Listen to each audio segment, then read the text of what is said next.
নমস্কার বন্ধুরা, আপনাদের আরও একবার স্বাগত জানাই পাবলিক ভিউ কলকাতাতে। বন্ধুরা, আজকের এই ভিডিওতে দেখাবো মোহনবাগান আগামী সিজনের জন্য বর্তমানে যেই নতুন বিদেশি প্লেয়ারগুলোর সঙ্গে কথাবার্তা বলছে তাদের নিয়ে এবং মোহনবাগানের পুরনো প্লেয়ার নিয়ে মোহনবাগানের জন্য সবথেকে ভয়ঙ্কর প্লেইং 11 কেমন হবে। তো ভিডিওর আগে বলে রাখি, মোহনবাগান কিন্তু এএফসি চ্যাম্পিয়ন্স লিগ 2 এর জন্য 7 থেকে 8টা বিদেশি যদি রেজিস্টার করে তাহলেও কিন্তু আমরা অবাক হব না। তবে আইএসএল এ 6টার বেশি বিদেশি রেজিস্টার করা যাবে না, 4টে খেলাতে হবে।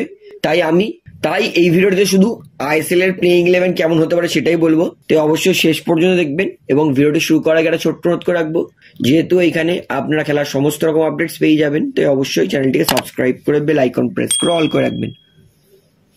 তাহলে বন্ধুরা, আগামী সিজনে মোহনবাগান সুপার জায়েন্ট তারা কিন্তু পুরনো ভারতীয় প্লেয়ারদেরকে ধরে রাখবে এবং ইনক্লুড করবে কিছু নতুন ভারতীয় প্লেয়ার। তবে প্লেইং 11-এ যে সমস্ত ভারতীয় প্লেয়াররা মোহনবাগান দলে খেলতো তাদেরকে কিন্তু রিলিজ করবে না। অর্থাৎ মোহনবাগানের কিন্তু কোর টিমটা একই থাকবে, বিশেষ করে ভারতীয় প্লেয়ারের, তবে বিদেশির পরিবর্তন হবে। তো মোহনবাগান বর্তমানে যেই নতুন বিদেশি প্লেয়ারগুলোর সঙ্গে কথাবার্তা বলছে তাদের নিয়ে কম্বাইন্ড একটা প্লেইং 11 দেখাবো, যেটা মোহনবাগানের জন্য সব থেকে শক্তিশালী হতে পারে। এবং মোহনবাগান আমি কনফার্ম বলছি ভীষণ শক্তিশালী হচ্ছে, কিন্তু প্লেইং 11-এতে এক ফোঁটাও সন্দেহ নেই। তো আইএসএল এর নিয়ম 4টে বিদেশি খেলাতে পারবে প্লেইং 11 এট এ টাইম, তো সেটাই অনুযায়ী খেলাচ্ছি। যেখানে আপাতত হাওয়াস মোহনবাগান দলের কোচ থাকছে, এটাই কিন্তু সম্ভাবনা বেড়েছে, তাই হাওয়াসকেই স্টার্ট করাচ্ছি। এবং যেহেতু হাওয়াস 3-5-2 কোচিং করিয়েছিল এবং মোহনবাগানে বর্তমানে এত অ্যাটাকিং প্লেয়ার আছে, 5টা মিডফিল্ডার ছাড়া কিন্তু মোহনবাগান খেললে কিন্তু ভালো ভালো ভারতীয় অ্যাটাকিং এর প্লেয়ারগুলো কিন্তু বেকার বেঞ্চে বসে থাকবে। তাই আমি আরো একবার 3-5-2 খেলছি।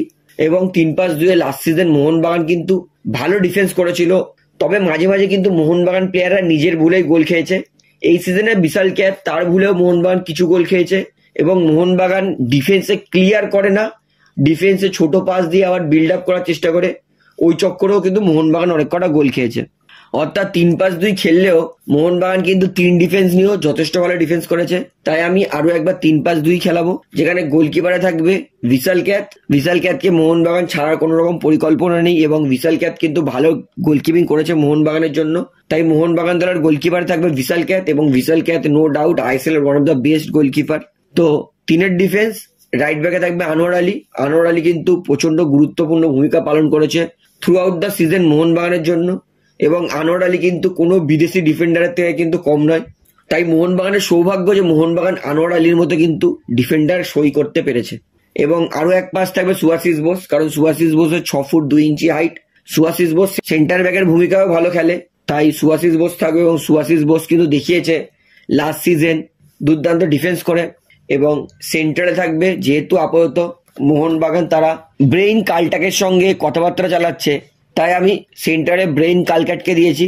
ভালো সেন্টার ব্যাক, তার কিন্তু এত সুন্দর পাসিং অ্যাবিলিটি আছে, তিনি ডিফেন্স থেকে এমন পাস দেবে ডাইরেক্ট সেন্টার ফরওয়ার্ডের সামনে, মানে এক পাসেই গোল করে দেওয়ার মতো, মানে এত ভালো লং বল খেলে। ডিফেন্সের পাশাপাশি কিন্তু অ্যাটাকিং এর জন্য বল দেওয়ারও সুবিধা হবে। মানে ভাবুন, কোনো সময় মোহনবাগান হয়তো 1 গোলে হারছে, যখনই 80 মিনিটের পরে কোনো দল 1 গোলে হারে তখন কিন্তু তারা লং বলে চলে যায়, তো তখন লং বলে কিন্তু ব্রেইন কালটাক কাজে আসবে। এবং শুধু তাই নয়, ব্রেন কালটাক কিন্তু ভালো ডিফেন্স করেছে সেন্ট্রাল কোস্ট ম্যারিনার্সকে last season AFC cup champion হওয়ায় বড় ভূমিকা পালন করেছেন, তারপরে এ লিগে ফাইনাল জেতাতেও ভূমিকা পালন করেছেন। তো ব্রেন কালকার নো ডাউট ভালো সেন্টার ব্যাক। তো এই 3টা মোহনবাগানের সেন্টার ব্যাক যথেষ্ট ভালো, এবং এই সেন্টার ব্যাককে সাহায্য করার জন্য একমাত্র ডিফেন্সিভ মিডফিল্ড সেটা থাকবে রোজবে চেজমি। দেখুন, রোজবে চেজমি এমন এক প্লেয়ার যার মধ্যে কিন্তু অ্যাটাক, ডিফেন্স, ফ্রি কিকে গোল এবং ক্রিয়েটিভিটিও আমরা আশা করতে পারি। এমনকি তিনি সেন্টার ব্যাকের ভূমিকাও খেলতে পারেন।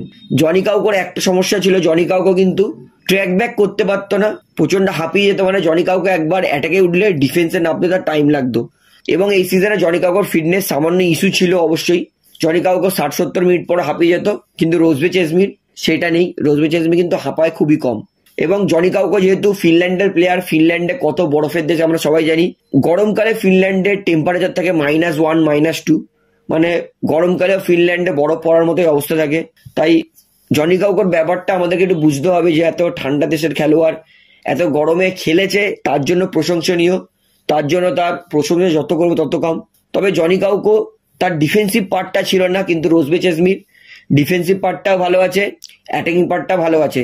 যদি আমরা বলি আহমেদ জাউ যেই কাজটা করে সেই কাজটা কিন্তু অনেক বেটার করে রোজবে চেজমি। আহমেদ জাউ যেমন কি বল ধরে, দেখে, তারপরে ভেবেচিন্তে পাস দেয়, রোজবে চেজমি কিন্তু ওরকম নয়, একবার বল ধরবে, দেখবে, পাস দেবে। মানে যেটা আহমেদ জাউর করতে একটু টাইম লাগে সেটা কিন্তু রোজবে চেজমির একদম টাইম লাগবে না। তাই রোজবে চেজমিকে কিন্তু মোহনবাগান ইনক্লুড করলে মোহনবাগান অনেক বেশি শক্তিশালী হয়ে যাবে, তো এক ফোঁটাও সন্দেহ নেই। তো রোজবে চেজমি তিনি ডিফেন্সকেও সাহায্য করবেন, অ্যাটাকিংকেও সাহায্য করবেন। অর্থাৎ রোজবে চেজমি কিন্তু পুরো মাঝমাঠ ডিফেন্স টু অ্যাটাক জায়গাটা কভার করে খেলতে হবে। এবং দুটো উইং ব্যাক সেটা থাকবে মানবীর সিং। মানবীর কিন্তু লাস্ট সিজন মোহনবাগানের জন্য দারুণ ফুটবল খেলেছিল। যে যাই বলুক, আমার তো প্রচন্ড পছন্দ হয়েছে মানবীর সিং এর খেলা লাস্ট সিজন। দরকারে কিন্তু অ্যাসিস্ট ভালো করেছে, গোলও করেছে এবং ডিফেন্সকেও সাহায্য করেছেন। বলবো একটা পারফেক্ট উইং ব্যাকের পজিশনে কিন্তু খেলেছে মানবীর সিং এবং দুর্দান্ত খেলেছে, তো এক ফোঁটাও সন্দেহ নেই।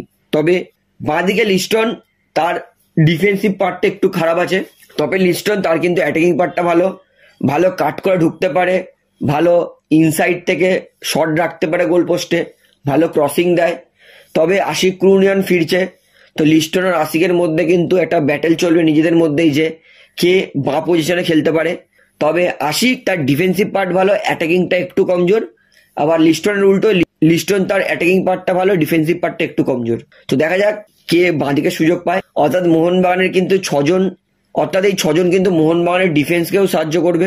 তার মধ্যে দুটো সাইড ব্যাক বেশি সাপোর্টিং করবে ডিফেন্স প্লাস অ্যাটাককে, এবং দুটো ক্রিয়েটিভ মিডফিল্ড আমি দুটো ভারতীয় প্লেয়ার দিয়েছি, কারণ এই মুহূর্তে ভারতের সব থেকে বেস্ট দুটো ক্রিয়েটিভ মিডফিল্ডার মোহনবাগানের কাছে আছে, সেটা হচ্ছে অনিরুদ্ধ থাপা এবং সাহাল আব্দুল সামাদ। সাহাল যদি নিজের ফিটনেসের উপর কাজ করে, আমি নো ডাউট সাহাল কিন্তু গোল্ডেন বলও জিততে পারে, তার এত বড় ক্ষমতা আছে। তবে সাহালকে বেটার খেলতে হবে, তার জন্য সাহালের ফিটনেসের উপর কাজ করতে হবে। যেদিন সাহাল নিজেকে 100% ফিট মনে করবে সেদিন কিন্তু সাহাল নিজের সেরা পারফরমেন্সটা দেবে। এবং এই সিজনে সাহাল তিনি এক ম্যাচে 4টে অ্যাসিস্ট করে দেখিয়েছেন যে তার ক্ষমতা কতটা। তাই সাহাল থাপাকে আমি ক্রিয়েটিভ মিডফিল্ডারে দিয়েছি। তো এই 5 জন মোহনবাগানের মাঝমাঠে খেলবে এবং মোহনবাগানের দুটো সেন্টার ফরওয়ার্ড সেটা দিয়েছি আমি ডিমি পেড্রাটসকে এবং Jamie ম্যাকলারেনকে। Dimi পেড্রাটস last season ISL এর গোল্ডেন বল জিতেছে, মানে আইএসএল এর বেস্ট প্লেয়ার ছিল। তাই পেড্রাটসকে প্লেইং 11 থেকে সরানোটা, মাথায় চিন্তা করাটা হচ্ছে একটা পাপ। পেড্রাটস এমন এক প্লেয়ার যে ক্রিয়েটিভ মিডফিল্ডারের ভূমিকাও খেলে, সেন্ট্রাল মিডফিল্ডারের ভূমিকাও খেলে, কর্নারও তোলে, ফ্রিকিকও নেয়, পেনাল্টি পেলে পেনাল্টিও মারতে যায়, বক্সের বাইরে থেকে শট মেরে গোল করে, বক্সের বাইরে থেকে এক পাসে অ্যাসিস্ট করে দেয়, বক্সের ভিতরে ইনসাইড ট্যাপিং গোল করে, বক্সের ভিতর দিয়ে শট করে গোল করে। ডিমি পেড্রাটসের বিষয়ে যত হলো তত কম। বলবো একটা ক্রিকেটে যেমন অলরাউন্ডার, সেমনি ফুটবলে অলরাউন্ডার হচ্ছে ডিমি পেড্রাটস। কি করে না সেটাই প্রশ্ন ডিমি পেড্রাটস। তাই ডিমি থাকায় মোহনবাগানের আক্রমণে আরো বেশি ধার আসবে, এতে এক ফোঁটাও সন্দেহ নেই। এবং স্ট্রাইকারে জেমি ম্যাকলারেনকে খেলাবো, কারণ জেমি ম্যাকলারেন এ লিগে 4বার গোল্ডেন বুট জিতেছে। অস্ট্রেলিয়া লিগ ইন্ডিয়ান সুপার লিগের থেকে অনেক বেটার, এটা আমি বলতে একটু লজ্জা পাবো না। তাই সেই লিগে জয়ী প্লেয়ার 4টে সিজনে গোল্ডেন বুট জেতে, তার মধ্যে স্পেশাল কিছু আছে, এটা আমাকে মানতেই হবে। এতদিন মোহনবাগান বক্সের বাইরে থেকে যেই শটগুলো মিস করেছে, জেসন কামিংস, আরমান্ডো সাটিকু 1v1 যেইগুলো মিস করেছে, সেইগুলো কিন্তু জেমি ম্যাকলারেন মিস করবে না। রয় কৃষ্ণ যেমন প্রথম 2 সিজন খেলেছিল, আশা করছি জেমি ম্যাকলারেন তার থেকেও বেটার পারফরমেন্স করবে মোহনবাগানের জন্য। এবং জেমি ম্যাকলারেন আসায় আমি নো ডাউট, যেটা মোহনবাগানের গোল কনভার্সেশন রেশিও 30% 40% ছিল, সেটা জেমি ম্যাকলারেন আসার পরে মোহনবাগানের 60% হয়ে যাবে। অর্থাৎ মোহনবাগানের জন্য জেমি ম্যাকলারেন আসায় মোহনবাগান আরো বেশি গোল করবে, তো এক ফোঁটা সন্দেহ নেই। তো এটা হবে মোহনবাগানের playing 11 Indian super league, Durand cup, super কাপের জন্য, কারণ এই সমস্ত লিগে 4টে বিদেশি অ্যালাউ থাকবে। তো এটা কিন্তু মোহনবাগানের প্লেইং 11 হতে পারে যদি মোহনবাগান ব্রেন কাল্টাক, রোজবে চেজমি আর জেমি ম্যাকলারেনকে সই করে আগামী সিজনের জন্য। তো এই প্লেইং 11টা নো ডাউট ভীষণ ভয়ঙ্কর লাগছে। তো আপনার কি মনে হয় এই প্লেইং 11টা কেমন হতে পারে, সেটা আমাকে অবশ্যই কমেন্টে জানাবেন।